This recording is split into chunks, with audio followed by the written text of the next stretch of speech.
बिस्मिल्लाहिर्रहमानिर्रहीम, अस्सलाम वालेकुम। मैं हूं अनीस राव, मुस्लिम कॉलेज के प्लेटफॉर्म से। आज हम सीखने जा रहे हैं कि एमडी कैट की रजिस्ट्रेशन कैसे होगी।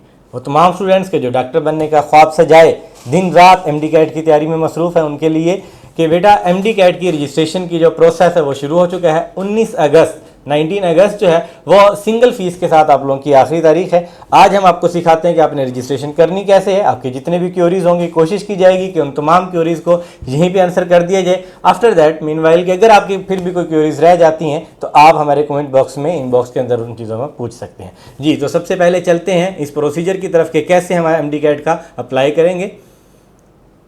आपने आना है गूगल क्रोम पे। गूगल क्रोम पे आप लिखेंगे एमडी कैट रजिस्ट्रेशन 2024। यहाँ देखें जी स्टूडेंट ऑनलाइन का ऑप्शन आ रहा है, आप इसे क्लिक करेंगे तो इस तरह का आपके पास एक प्लेटफॉर्म आएगा। यहाँ पे एक लॉगिन आ रहा है और एक रजिस्टर्ड। जो ऑलरेडी स्टूडेंट्स कर चुके हैं तो वो तो लॉगिन पे जाएंगे, अपना पासवर्ड और ईमेल डाल के अपना डाटा चेक कर सकते हैं। जो फ्रेशर हैं तो उन्होंने क्या करना है, रजिस्ट्रेशन को ओके कर देना।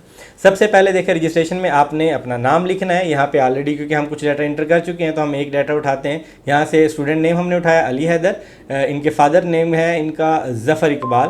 अच्छा, नेक्स्ट आपके पास देखें जी आइडेंटिफिकेशन टाइप जो है आप बेफॉर्म के ऊपर कर रहे हैं, स्मार्ट कार्ड है या CNIC है, आप इसे क्लिक कर देंगे। अगर आपके पास यहाँ पे ऑप्शन आ रहा है देखें जी फॉरिजन रजिस्ट्रेशन का या फॉरिजन पासपोर्ट आपके पास है, NICOP आपके पास मौजूद है, इसके ज़रिए से भी आप कर सकते हैं। तो बेहतर है कि ज़री बात है बेफॉर्म या CNIC या स्मार्ट कार्ड सबके पास होगा, आप इसे करेंगे। यहाँ पर आपने क्या करना है कि CNIC नंबर लिखना है। हम वेरीफाई चेक कर लेते हैं कि इस स्टूडेंट का CNIC है कौन सा।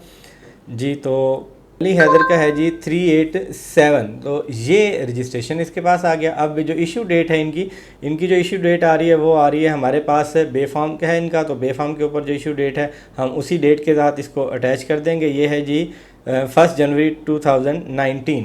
तो आपने क्या करना है, यहाँ पे बार में आए और यहाँ से देखें ये 24 है। तो यहाँ पर आपके पास ऑप्शन आ रहा होगा सिलेक्शन का कि आप ईयर जो है वो सिलेक्ट कर सकते हैं। आप 1 by 1 भी कर सकते हैं और यहाँ से आप डायरेक्ट सर्च के अंदर भी जाके ये 2019 ये जन आ गया और जनवरी के अंदर ये 1 जनवरी। यहाँ देखेंगे पहले बेसिक तौर पे मंथ आता है, फिर डेट आती है, देन ईयर आ रहा होता है। तो आपने इसी नंबर को ख्याल रखे चलना है। यहाँ पे आपने स्टूडेंट का जो है फ़ोन नंबर इंटर कर देना है। ये फ़ोन नंबर चला गया। यहाँ जेंडर आप अपनी सिलेक्ट करेंगे। यहाँ आ जाएगा date of birth. Date of birth आपने ख्याल करना है कि जो आपके डॉक्यूमेंट के अंदर है आपने वही लिखनी है। यहाँ पे स्टूडेंट की डेट ऑफ बर्थ आ रही है 31 दिसंबर 2006। अगेन यहाँ पे भी हम लोग जो है कैलेंडर सेलेक्ट करेंगे, 2006 में चले जाएंगे। यहाँ से जी 2006 में आए, 6 में आप दिसंबर पे आ गए और दिसंबर में आ गया जी 31 दिसंबर। ये आ गया आपके पास डेट ऑफ बर्थ। यहाँ पर आपने नेक्स्ट क्या करना है, आपने जीमेल लिखना है। जीमेल ऑलरेडी हमारे पास लगे हुए हैं तो हम लेकिन कोशिश करेंगे कि जो स्टूडेंट का अपना जीमेल है वही इंटर किया जाए, ताकि नेक्स्ट अगर जब उसने अप्लाई करना होगा या उसने अपना डाटा चेक करना होगा तो उसके लिए आसानी रहेगी। यहाँ पर जीमेल आईडी इनका मौजूद होना चाहिए हमारे पास ऑलरेडी। यहाँ हम इसे लिखते हैं जी अली हैदर। जीमेल जो है आपने कोशिश करना है कि जो ऑफिशियल जीमेल है जिसे आप चेक करते रहते हैं आपने वही लिखना है। बाद का ऐसा होता है कि स्टूडेंट डिफरेंट जीमेल बनाते हैं, मोबाइल चेंज होता है उसके साथ और उसके बाद ना उसका पासवर्ड याद रहता ना ही कुछ। यहाँ पे आपने पासवर्ड रखना है। पासवर्ड ज़रूरी नहीं है कि आप जीमेल वाला ही रखें, आप अपनी मर्ज़ी से पासवर्ड रख सकते हैं। लाइक दिस के यहाँ पे हमने इनके लिए एक पासवर्ड सेलेक्ट किया हुआ है जो हम आपको बिल्कुल नहीं बताएं क्योंकि हर शख्स की अपनी एक प्राइवेसी है, वो उसके मुताबिक ही उसने चलाना है। लेकिन मेहरबानी करके आपने जो पासवर्ड रखना है वो ऐसा ना रखें कि बाद में आपको भी याद ना रहे, तो फिर ज़ाहिर बात में मसाइल। यहाँ पे एक छोटा सा क्वेश्चन दिया हुआ आपके सामने स्क्रीन पर है 5+3। तो आप सबको पता है कि 5+3 8 होता है, लेकिन ज़रूरी नहीं कि हर एक के लिए ऐसा ही क्वेश्चन है, न्यू क्वेश्चन जनरेट हो सकता है। जी, यहाँ पे देखेंगे अकाउंट क्रिएट हो गया। आप अपने सिस्टम के अंदर इसे सेव करना चाहते हैं तो आप इसे सेव कर लें फर्दर, ताकि नेक्स्ट उसके लिए यहाँ पर आएंगे लॉगिन में। अब जब लॉगिन में आएंगे देखें आपके पास जीमेल आ गया है, पासवर्ड आ गया, तो यहाँ पर आपने इसे लॉगिन कर लेना। अब लॉगिन के बाद आपने देख लिया कि स्टूडेंट नेम चेक करें, फादर नेम आ गया, CNIC है, जेंडर आ गया, डेट ऑफ बर्थ है, अब यहाँ सिटी ऑफ रेजिडेंस आ रहा है। देखें अब वो चीज़ें जो हमने वहाँ नहीं लिखी थी अब हमें यहाँ देनी पड़ेंगी, उनका डाटा देखेंगे। अब सिटी ऑफ रेजिडेंस जहाँ पे भी आप परमानेंट रह रहे होते हैं, जो डोमिसाइल जहाँ का बनेगा आपके पास वो, तो ये बेसिक तौर पे है हमारे पास झंग से, तो हमने इसे झंग सेलेक्ट किया। डोमिसाइल भी जाहिर सी बात है इनका झंग का ही बनेगा, तो यहाँ पर हम लोग इनका डोमिसाइल सेलेक्ट कर देते हैं जी। ये झंग आ गया। चूज़ अ प्रेफर्ड यूनिवर्सिटी, यहाँ पर आपने बेसिक तौर पे प्रेफर करना है कि आप टेस्ट कहाँ पर देना चाह रहे हैं। आप ये देखें कि आप जिस शहर में भी तैयारी कर रहे हैं एमडी कैट की, आप अपने करीब में अपने घर अगर रह रहे हैं अपने ही सिटी में तो आप वहाँ का कर सकते हैं। लाइक अगर मुल्तान में है तो मुल्तान का सेंटर हम देखते हैं कि मुल्तान में एक बीजीयू का सेंटर बनता है जी। बलूचिस्तान है, सिंध है, सबसे पहले आपने प्रिवेंट सेलेक्ट कर लेना है यूनिवर्सिटी, बल्कि सॉरी यहाँ पर आपके पास आ रहा है प्रेफर्ड यूनिवर्सिटी, मीन के हर सूबे की एक अलग से यूनिवर्सिटी आ रही है। बलूचिस्तान की है, सिंध की, केपी के, इस्लामाबाद की, गिलगित बल्तिस्तान की, अच्छा इंटरनेशनल वेन्यूज़ भी आ रहा है, और पंजाब। आपने ज़री बात है यहाँ पर क्या है कि पंजाब सेलेक्ट करना है। पंजाब सेलेक्ट करने के बाद आपने प्रेफर करना है एग्ज़ाम सिटी, कि एग्ज़ाम सिटी आप कहाँ देना चाह रहे हैं। तो ये स्टूडेंट ज़ाहिर सी बात है मुल्तान में तैयारी कर रहे हैं तो ये यहीं पे करेंगे। डिग्री टाइप आप एफएससी के हैं या आपने ए लेवल किया हुआ है, तो ज़ाहिर सी बात है जहाँ आपका, अगर आप ए लेवल से आ रहे हैं तो आपने ए लेवल को सिलेक्ट कर लेना, और अगर आप एफएससी के स्टूडेंट हैं तो एफएससी को सिलेक्ट कर देंगे। ऑब्टेन मार्क या ग्रेड, यहाँ पर आपने बेसिक तौर पे लिखने हैं जो आपके एफएससी के अंदर मार्क्स आ रहे हैं। अब जाहिर सी बात है कि आप यहाँ पे सेकंड ईयर के तो नहीं लिख सकते, वो तो अभी रिजल्ट नहीं आया आपका, तो आप यहाँ पर फर्स्ट ईयर के जो मार्क्स हैं वो लिखेंगे। हमने फर्स्ट ईयर के इसके मार्क्स लिखे।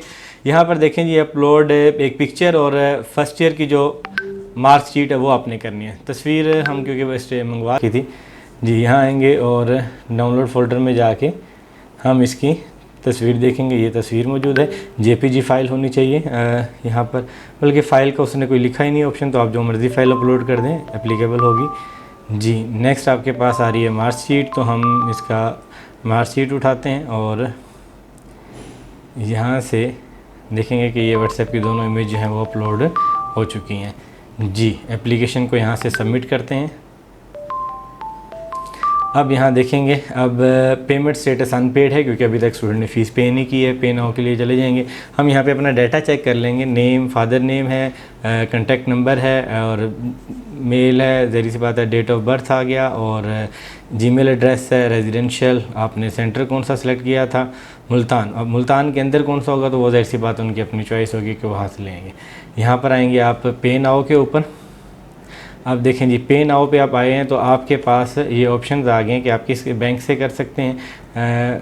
बैंक चालान आप जनरेट कर सकते हैं और साथ के अंदर यहाँ से देखेंगे जी, यहाँ पर आ रहा है Asadurrahman, if you have the issue regarding the payment. अगर आप पेमेंट इशू ट्रांसफ़र करने में या पे करने में, तो उन्होंने 3 आपको नंबर्स दिए हैं। असदुर्रहमान साहब हैं, फ़हीम शेख साहब हैं और साजिद बशीर साहब। ये लोग बेसिक तौर पे एमडी कैट के तरफ से आपके असिस्टेंट्स हैं कि जो आपको असिस्ट कर रहे होंगे इन चीज़ों के अंदर। एप्लीकेशन फ़ीस नॉन रिफंड है, नॉन ट्रांसफरेबल, इनकी इसने ना तो रिफ़ंड ले सकते हैं ना ही किसी और के ऊपर ट्रांसफ़र कर सकते हैं।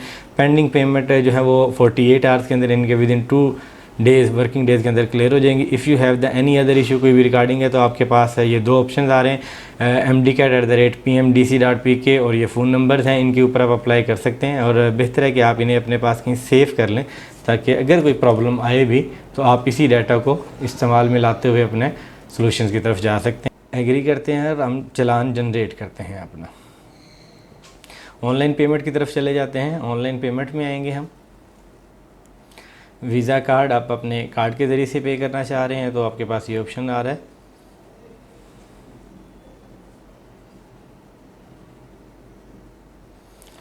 जी, कार्ड आपके पास है, कौन सा यूनियन पे कार्ड है या क्रेडिट या डेबिट कार्ड जो भी है आप इसे सिलेक्ट करेंगे। यहाँ पर देखेंगे जी 8015 8000 है, 15 I think so service charges के नाम पे होंगे। ये आपके पास है पेमेंट, आप यहाँ से इसे सिलेक्ट कर लें अगर जो आपने अप्लाई करनी होगी। यहाँ से आप कार्ड नंबर इंटर करेंगे और एक्सपायरी मंथ जो आपके कार्ड के ऊपर होता है आपने वो इंटर करना होगा और कार्ड होल्डर का नेम लिखेंगे और सिक्योरिटी कोड लिखेंगे। तो आप कर चुके थे कार्ड का नंबर, कार्ड की बैक साइड पे लिखा हुआ होगा, हमने कार्ड का नंबर लिखा।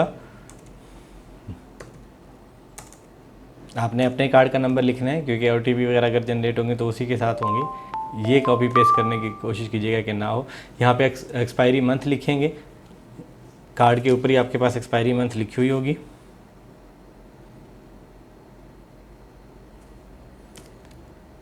जी, यहाँ पर आपने ईयर सेलेक्ट करना है जी, कार्ड होल्डर का नेम लिखेंगे,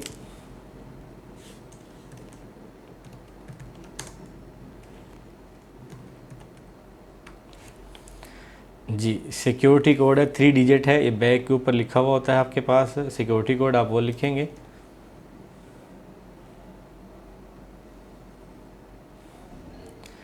जी बिलिंग एड्रेस आपके पास आ रहा है कि आपका जो मेल है वो कहाँ पर आनी चाहिए, किस उसके ऊपर है वो देख लेंगे। 2 एड्रेस आपने देने हो, तो यहाँ पे हम अपना एक जनरल एड्रेस दे देते हैं जो इजी हो, ज़ाहिर सी बात है जहाँ पे मेल अगर आएगी तो आप मिल सके।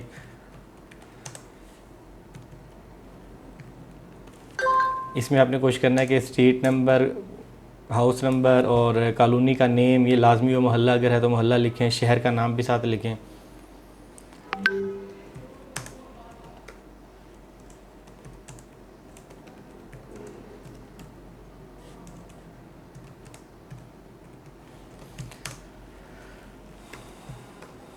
जी ये लिखने के बाद आपके पास है एक ऑप्शन है, एक दूसरा ऑप्शन भी अगर देना चाहें तो कोई मसला नहीं। सिटी आप सेलेक्ट कर देंगे, यहाँ पे प्रिवेंट्स आ जाएगा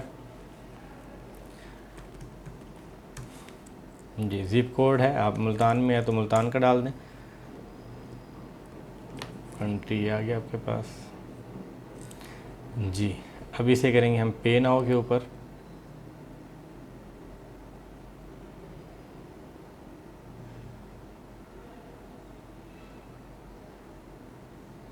वेट करेंगे जब तक कि कंप्यूटर अपना प्रोसेस कर रहा होगा। ज़ाहिर सी बात है यहाँ से इंस्ट्रक्शंस जाएंगी बैंक के पास, बैंक ने उसे ट्रांसफ़र करना जी। आप जीमेल के ज़रिए से लेना चाहते हैं, ट्रांजैक्शन नंबर के ऊपर लेना चाहते हैं, एसएमएस कोड या साथ में, क्योंकि हम यहाँ फ़ोन नंबर हमारे लिए इजी है तो हम फ़ोन नंबर के ऊपर ले लेते हैं जी। ओटीपी जो होगा वो आपके फ़ोन के ऊपर आ चुका होगा, आपने फ़ोन से ओटीपी उठाना है। मीन के ऐसा नहीं है कि किसी का कार्ड अगर आपके हाथ आ गया तो आप उसे पे कर सकते हैं, ख्याल कीजिएगा।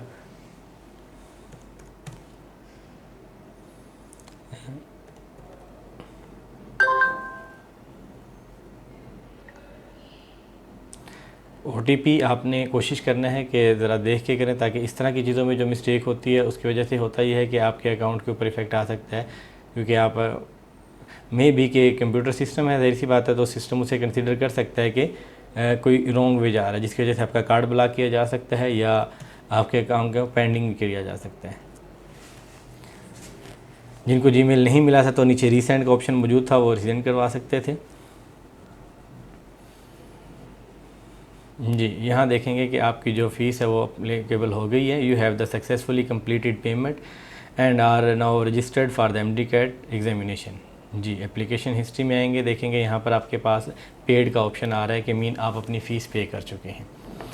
अब तक आपने पूरा प्रोसीजर देखा कि हमने अकाउंट कैसे जनरेट करना है, हमें क्या क्या चीज़ें रिक्वायर्ड होंगी वो लिखी, प्लस हमने जो तस्वीरें अपलोड करनी थी या रिज़ल्ट कार्ड वो हमें चाहिए था। इसके बाद हमने फ़ी पे करने का मेथड सीखा, चालान कैसे जनरेट हो रहा है और उसको ऑनलाइन पेमेंट कैसे की जा रही है। फिर भी अगर आपका कोई भी क्वेश्चन हो तो आप पूछ सकते हैं। अल्लाह आपका हामी व नासिर हो। अस्सलामु अलैकुम।